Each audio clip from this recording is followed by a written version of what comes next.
Zee TV ప్రేక్షకులకు నమస్తే. నేను స్వప్న, జర్నలిస్ట్. ప్రజాస్వామ్యానికి 4 స్తంభాలలో 3వ స్తంభమే జ్యుడిషియరీ, న్యాయ వ్యవస్థ.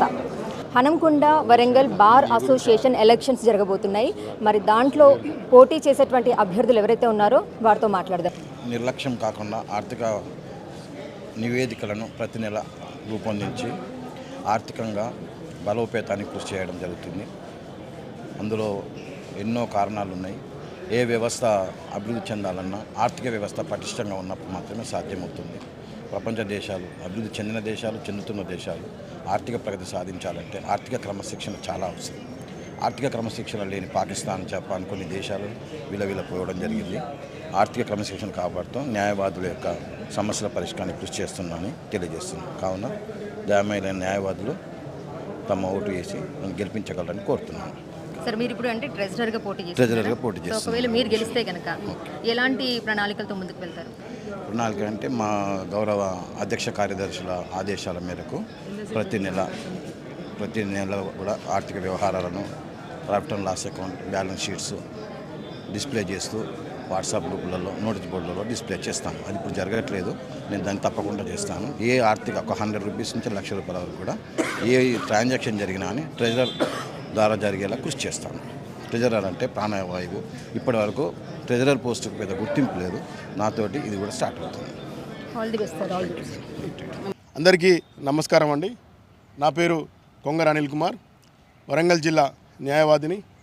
మరి ఈరోజు వరంగల్ హన్మకొండ బార్ అసోసియేషన్ ఎలక్షన్లో భాగంగా ఈరోజు హన్మకొండ బార్ అసోసియేషన్ దానికి సంబంధించిన నామినేషన్ పత్రాలు అయితే ఎలక్షన్ సంబంధించిన ఎవరైతే అభ్యర్థులు ఉన్నారో అందరూ కూడా ఈరోజు నామినేషన్కి సంబంధించిన పత్రాలు ఫైల్ చేస్తున్నారు. మరి అందులో భాగంగా మరి హన్మకొండ బార్ అసోసియేషన్ సంబంధించిన మా యొక్క జూనియర్ న్యాయవాదుల సంస్థ జూనియర్ అడ్వకేట్ వెల్ఫేర్ అసోసియేషన్ అధ్యక్షులుగా నేను ఈ సందర్భంగా మరి న్యాయవాదులందరికీ, జూనియర్లకు మరియు సీనియర్ న్యాయవాదులకు, మహిళా న్యాయవాదులకు అందరికీ కూడా నేను మీడియా ద్వారా అప్పీల్ చేస్తున్నాము. మా యొక్క జావా ప్రధాన కార్యదర్శి అయిన శ్రీ ఎర్రం శివశంకర్ న్యాయవాదిని మా జావా సంస్థ జూనియర్ అడ్వకేట్ వెల్ఫేర్ అసోసియేషన్ సంస్థ బలపరిచిన అభ్యర్థి అయిన శివశంకర్ గారిని ఈరోజు మరి మేము హన్మకొండ బార్ అసోసియేషన్ అంటే కోశాధికారిగా మరి మేము ప్రపోజ్ చేస్తూ ఈరోజు నామినేషనల్ ఫైల్ చేయడం జరిగిందండి. అందరు న్యాయవాదులు కూడా కలిసి, ఎందుకంటే మా జూనియర్ అడ్వకేట్ వెల్ఫేర్ అసోసియేషన్ అనే సంస్థ జూనియర్ న్యాయవాదులపైన, వాళ్ళ అభివృద్ధి మీద, వాళ్ళ డెవలప్మెంట్ మీద పనిచేసే సంస్థ కాబట్టి మా సంస్థ తరఫున మేము బలపరిచిన అభ్యర్థి అయిన శ్రీ ఎర్రం శివశంకర్ న్యాయవాదిని అత్యధిక మెజారిటీతో గెలిపించవలసిందిగా న్యాయవాదులందరినీ రిక్వెస్ట్ చేస్తున్నాను. ఎర్రం శివశంకర్ ట్రెజరర్గా పోటీ చేస్తున్నారు. అంటే గతంలో ట్రెజరర్గా ఉన్నారా ఎవరైనా, లేదంటే కనుక ఇప్పుడు ఈ శివశంకర్ గారే పోటీ చేస్తున్నారు? ఇందులో ఎర్రం శివశంకర్ అంటే కోశాధికారిగా, ట్రెజరర్గా ఇదే మొట్టమొదటిసారి అంటే పోటీ చేస్తుండండి. గతంలో అంటే వేరే పాత బాడీ వాళ్ళు ఉన్నారు. ఇప్పుడు ఎలక్షన్లో భాగంగా మొట్టమొదటిసారి కోశాధికారిగా ఎర్రం శివశంకర్ గారు పోటీ చేస్తున్నారు. సో ఇప్పటి వరకు అంటే మా Java junior advocate welfare association సంస్థ ప్రతిపాదించిన అభ్యర్థులు ఎక్కడ కూడా ఇప్పటివరకు ఓడిపోయిన సందర్భాలు లేవు. గత 6 సంవత్సరాల నుంచి మేము నిలబెట్టిన, మేము మద్దతు ఇచ్చిన అభ్యర్థులే ప్రెసిడెంట్గా, సెక్రటరీగా, ట్రెజరర్గా మిగతా వాళ్ళు కూడా గెలుచుకుంటూ రావడం జరిగింది. మీరు ఇప్పుడు మద్దతు ఇచ్చేటువంటి శివశంకర్ గారు ఎవరైతే ఉన్నారో, సో ఇప్పుడు కనుక ఒకవేళ ఎర్రం శివశంకర్ గెలిస్తే సో ఎటువంటి అంటే మీ న్యాయవాదులకు సంబంధించి ఎటువంటి ప్రణాళికలు తీసుకురాబోతున్నారు? సో మా ప్రధానమైన ఉద్దేశం ఏంటంటే, మా సంస్థ ప్రధానమైన జూనియర్ అడ్వకేట్ వెల్ఫేర్ అసోసియేషన్ ప్రధానమైన ఉద్దేశం ఏంటంటే జూనియర్ న్యాయవాదుల వాళ్ళ సంక్షేమం కోసం, వాళ్ళ అభివృద్ధి కోసం. ఈరోజు అంటే జూనియర్లు అంటే డిగ్రీ లా పట్టా తీసుకొని కోర్టులోకి వచ్చిన తర్వాత ఎన్నో రకాల ఇబ్బందులు పెడుతుండ్రు.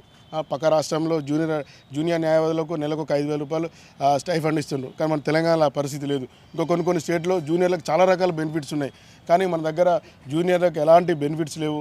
సీనియర్ దగ్గర కనీసం 3-4 సంవత్సరాలు పని నేర్చుకుంటే కానీ వాళ్ళు ఎర్న్ చేసుకునే పరిస్థితి లేదు. కాబట్టి ఆ 3-4 సంవత్సరాల వరకు కూడా ప్రభుత్వం వాళ్ళని ఆదుకొని వాళ్ళకు నెలకు ఒక 10,000 వరకు స్టైఫండ్ లాగా ప్రభుత్వం వాళ్ళకి ఇవ్వాలని చెప్పేసి ఈ సందర్భంగా మేము మా సంస్థ ద్వారా డిమాండ్ చేస్తున్నాం. వరంగల్ నుంచి హనంకొండ నుండి ఎంతమంది కోశాధికారులుగా అంటే నామినేషన్ ఈరోజు అవుతున్నారు? ఈరోజు నామినేషన్ ఆల్రెడీ ప్రక్రియ స్టార్ట్ అయిందండి. సాయంత్రం 5 తర్వాత అంటే ఏ పోస్టులకు ఎంతమంది వేస్తున్నారు అనేది లిస్ట్ వస్తుంది. సో ఎంతమంది వేసినా కూడా మా జావా సంస్థ నుంచి ప్రపోజ్ చేసిన క్యాండిడేట్ ఎవరైతే శివశంకర్ ఉన్నారో తప్పకుండా భారీ మెజారిటీతో గెలుస్తారని మేము అంటే ఆశిస్తున్నాం. శివశంకర్ గారికి గట్టి పోటీ ఎవరని మీరు అనుకుంటున్నారు? అంటే ఇంకా చూడాలండి, మన సాయంత్రం వరకు అంటే ట్రెజరర్ పోస్ట్లో ఇంకెంతమంది పోటీ చేస్తుండ్రో ఏందనేది మనకు లిస్ట్ వస్తుంది. దాని తర్వాత నేను దాని మీద స్పందిస్తాను. Thank you sir, thank you so much and all the best. Thank you. So చూద్దాం మరి బార్ అసోసియేషన్ ఎలక్షన్స్లో ఎవరు గెలవబోతున్నారు అని చెప్పేసి. కెమెరామెన్ రాకేష్తో స్వప్న, జీటీవీ, హనంకొండ.